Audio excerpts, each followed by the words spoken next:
Teksa qytetarët përgatiten të festojnë vitin e ri, mjekët e Spitalit Universitar të Traumës u bëjnë thirrje për kujdes të shtuar në qarkullim, në konsumimin e alkoolit dhe në përdorimin e mjeteve piroteknike.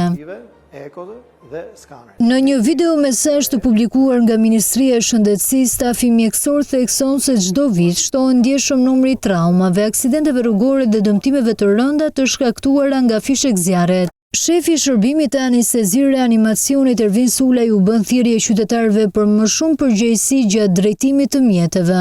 Jemi në gatishmëri që të përballojmë në mënyrë cilësore të gjitha urgjencat që këtu paraqiten. Në të njëjtën linjë, Agustin Suma, shefi i urgjencës, thekson se shërbimi i traumës dhe urgjencës është në gatishmëri 24 orë për të ardhur në ndihmë qytetarëve. 24 orë çdo ditë të jemi në shërbim të të gjithë qytetarëve. Alarmi është i lartë edhe për dëmtimin e syve. Mjekja okuliste Leonida Gjana paralajmëron për rrezikun që vjen nga përdorimi i pakujdesshëm i fishekzjarreve.